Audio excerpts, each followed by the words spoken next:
আসসালামু আলাইকুম দর্শক, আর কিচেনে আপনাদের সবাইকে জানাই স্বাগতম। আবারও হাজির হয়ে গেলাম নতুন আরেকটি রেসিপি নিয়ে। মাত্র একটি ডিম দিয়ে 10 মিনিটেই তৈরি করে নিতে পারেন এত সুন্দর এই নাস্তাগুলো।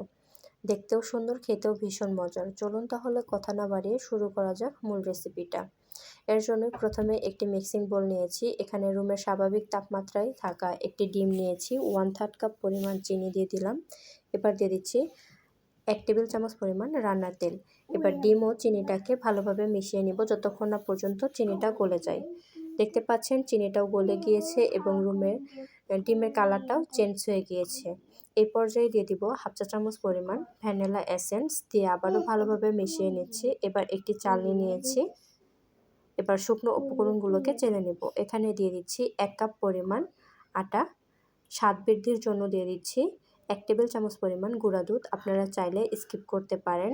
এবার দিয়ে দিচ্ছি 1 চিমটি পরিমাণ লবণ আর দিয়ে দিচ্ছি 1 চিমটি পরিমাণ বেকিং পাউডার। এবার এগুলোকে চেলে নিব। এতে করে যে শুকনো উপকরণের ভিতরে দলা দলা ভাব থাকবে সেগুলোকে কিন্তু ফেলে দিব। এতে করে একটি স্মুথ ডো তৈরি হবে। আপনারা চাইলে এখানে আটার পরিবর্তে ময়দাও দিতে পারেন। এবার একটি হ্যান্ড উইক্সের সাহায্যে ভালোভাবে একটি ডো তৈরি করে নিচ্ছি। আমার মনে হচ্ছে এখানে আরও কিছুটা আটা লাগতে পারে। এর জন্য আমি দিয়ে দিচ্ছি 2 টেবিল চামচ পরিমাণ আটা। আপনাদের ডিমের সাইজ অনুযায়ী আটা কম বা বেশি লাগতে পারে। এ পর্যায়ে হাত দিয়ে ভালোভাবে মেখে নিচ্ছি। আপনারা যদি আমার চ্যানেলে নতুন হয়ে থাকেন প্লিজ আমার চ্যানেলটি সাবস্ক্রাইব করতে ভুলবেন না। ভিডিওটি যদি কোথাও একটুখানি ভালো লাগে তাহলে একটি লাইক দিতেও ভুলবেন না। দেখতে পাচ্ছেন আমার ডোটি তৈরি করে নেওয়া হয়ে গিয়েছে। এই পর্যায়ে হাতটাকে ক্লিন করে সামান্য পরিমাণ হাতে তেল মেখে নিয়েছি। এই পর্যায়ে এখান থেকে সামান্য পরিমাণ ডো নিয়ে এভাবে হাত দিয়ে গোল একটি বল বানিয়ে নিব। দেখতে পাচ্ছেন গোল বল বানানোর পর হালকা একটু চাপ দিলে পরে এরকম একটি নাস্তার শেপ হয়ে যাবে। আমি আরও একটি তৈরি করে দেখিয়ে দিলাম। এই পর্যায়ে চুলায় আমি একটি প্যান বসিয়েছি। এখানে পরিমাণ মতো তেল দিয়ে, তেলটা কিন্তু আমি পুরোপুরি গরম করি নাই, কুসুম গরম থাকা অবস্থায় আমি নাস্তাগুলোকে দিয়ে দিয়েছি। এবার উল্টিয়ে পাল্টিয়ে সবগুলো নাস্তা ভেজে নেব। এটাকে আপনারা চাইলে ডিমের কেকও বলতে পারেন। খেতে কিন্তু হুবহু কেকের মতো।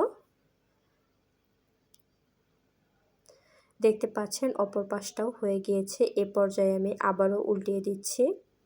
এই তেলে ভাজা কেকটা খেতে কিন্তু ভীষণ মজার। আর একটি মাত্র ডিম দিয়ে দেখুন কতগুলো কেক তৈরি করে নিতে পারবেন আপনারা।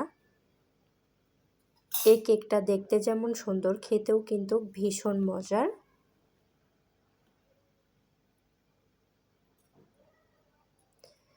আব্দুর রহমান এই কেকটা খেতে ভীষণ পছন্দ করে। আমি আব্দুর রহমানকে প্রায়ই এই কেকটা বানিয়ে দিই। দেখুন একটি মাত্র ডিম আর 1 কাপ পরিমাণ আটা দিয়ে এতগুলো কেক আপনারা বানিয়ে নিতে পারবেন বেক করার ঝামেলা ছাড়াই। মাত্র 10 মিনিটেই তৈরি করে নিতে পারবেন। আর এই নাস্তাটি কিন্তু চায়ের সঙ্গে খেতেও ভীষণ মজার হয়। আপনারা চাইলে একবার বাসায় ট্রাই করতে পারেন। দেখুন ভিতরটাও কতটা পরিমাণ সুন্দর হয়েছে এবং কি দেখুন এ পাশ যেমন সুন্দর অপর পাশটাও কিন্তু অনেক সুন্দর। তো আপনারা বাসায় ট্রাই করার পর আমাকে কমেন্ট করে জানিয়ে দিতে পারেন আপনাদের এই তেলে ভাজা কেকটি কেমন হয়েছে। তো আজকের ভিডিও এ পর্যন্ত। সবাই ভালো থাকবেন, সুস্থ থাকবেন। আল্লাহ হাফেজ।